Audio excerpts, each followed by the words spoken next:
People will sometimes suppose that only big drama can make an interesting story. Of course, there are many readers who require constant titillation if they are to remain reading. Perhaps they are not the readers you should be seeking for your quieter memoir. Nonetheless, nearly all readers require some attention to interesting. While I do not believe that it is the drama of your story that it is the crucial element to creating a memoir of interest, I do know that the dramatic development of your text cannot be omitted. Before we go on, let me welcome you to the Memoir Network's Better Memoir Writing Masterclasses. For those of you who do not know me, I am Denis Ledoux. I am a writer, a teacher, and the founder of the Memoir Network. I'm so pleased that you have joined me today for this masterclass. This class is brought to you by the Memoir Network's premier long-distance learning program, The Memorable Story, Write Your Memoir. This is a 10-unit home study course to acquaint you with multiple essential aspects of memoir writing. Whether you have already begun to write or are contemplating doing so, the memorable story will prove a firm basis for writing. Its curriculum will lead you step by step to write a better memoir and to transform a struggling manuscript into an interesting and meaningful story. To learn more about the memorable story, click on the link in the description after this video. Oh, and I'll also have a bonus for you at the end of this video. Now, let's begin the masterclass.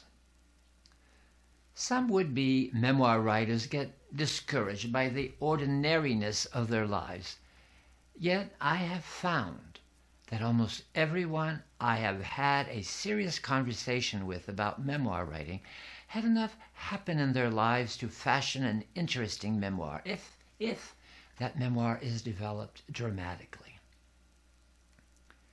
If you remember only one thing about this video, let it be this. Much more important than the inherent drama of an action is the dramatic development of your story's portrayal of that action. Now, let's say that you want to write a drama into your memoir.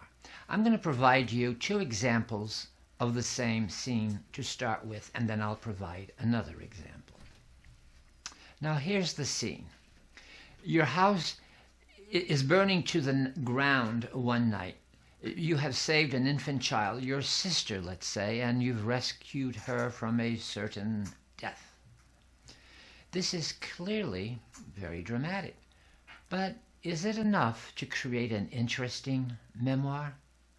Well, perhaps yes, perhaps no. Now listen to the following narrative about that house fire.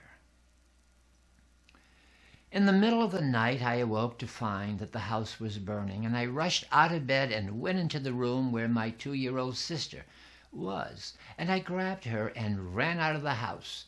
In the next hours, I looked at the house burning to the ground.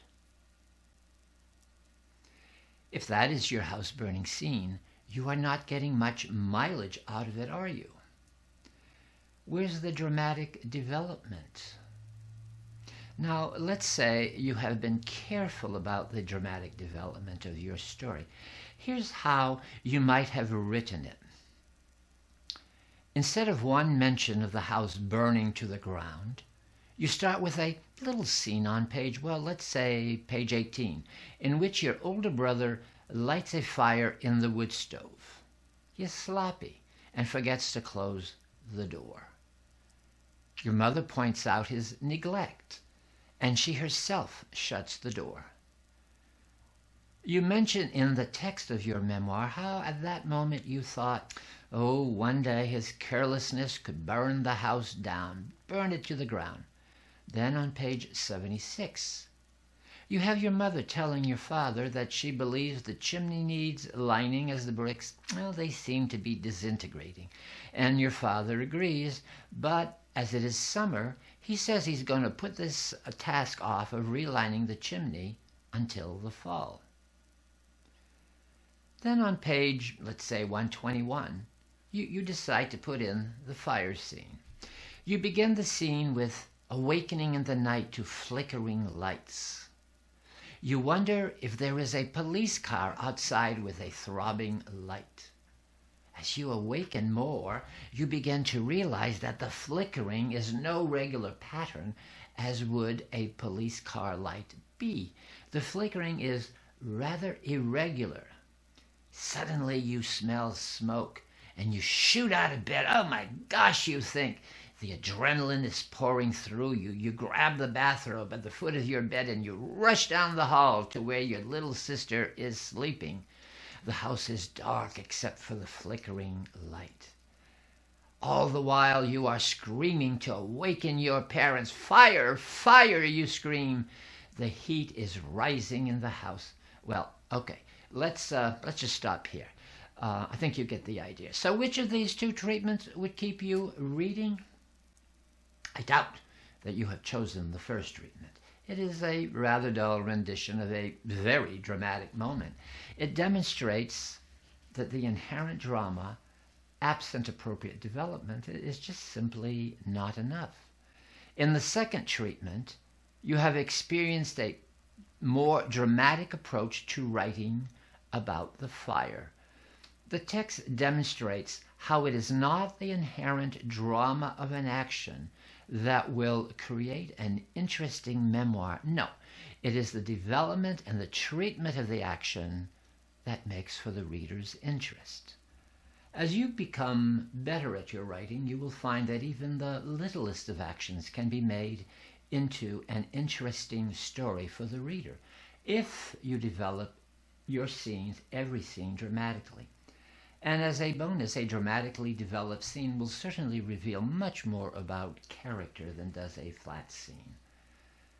The allusions above to fire making and to neglectful actions in your earlier pages of your memoir are a literary technique called suspense or foreshadowing. The reader will begin to think of the house being vulnerable, of the family being possibly in danger. You have placed within the reader's mind a sense that something dire might and perhaps will happen. It is that sense of doom and gloom that will follow the reader around as he or she is waiting for the promise of the suspense. I want to repeat emphatically, the action need not be big to make for an interesting, dramatically developed memoir. It merely needs to be treated as a big action worthy of drama. While the example I created for you above is about a fire, and that is certainly dramatic, I could have chosen something rather small like being the first in your family to go to college.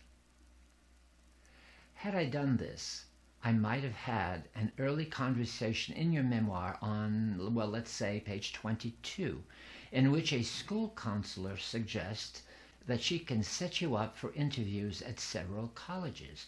You're a really smart kid, she says. You ought to go to college. You rebuff her offer by answering, no, I don't think so. I can't afford college, and I really don't see any way I can ever afford to go to college. Your counselor replies, well, I really want you to think about it. I think you could do well. Perhaps we could find some financial aid. Oh, you walk away from the office thinking, sure, I could do well, but what's the point if I have to leave for lack of funds? Then on page, let's say page 80, you portray yourself walking through a college fair at your school, and you go to a college table and you talk to a representative and you find out that the college tuition is way beyond anybody's means, yours or your parents'. The college admission rep tells you that the college can arrange loans, however, if you want one. You think, yes, loans will be the cost of a house. I don't want to be paying back loans until I'm 40 years old. Okay, so you get the idea that with the above development, you are laying the foundation of a quest, and every time you present an element of this quest to go to college or this fear of not being able to afford college, about wanting to go to college, you increase the attention that you are putting into your memoir. At some point you write, I had begun to really want to go to college, but I still could not see how I could ever do so. Subsequently, in your memoir, you would write out how you finally got to college. Perhaps it took you 6 years to graduate, or perhaps you went to a community college for your start. Perhaps, well, there are many possibilities, and your choice is what your memoir will be about. By now, I hope you are convinced that the inherent drama of a story is not enough to make it an interesting story. You must develop all elements in your memoir dramatically. Each must be in keeping with the reader's need to have some interest, some need to be pulled along. Each mention, developed dramatically, will pull the reader to your conclusion. So remember that it is not the action of the memoir that makes for an interesting story. It is how the action is presented and how the drama of the story is developed.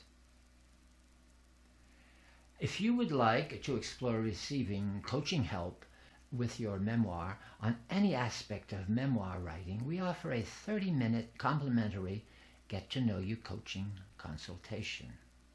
Oh yes, my bonus for you is the following video, Plot Your Memoir for Drama. This video will help you in so many ways to plot a more interesting story. And remember, inch by inch, it's a cinch. Yard by yard, it's hard. Good luck writing your stories.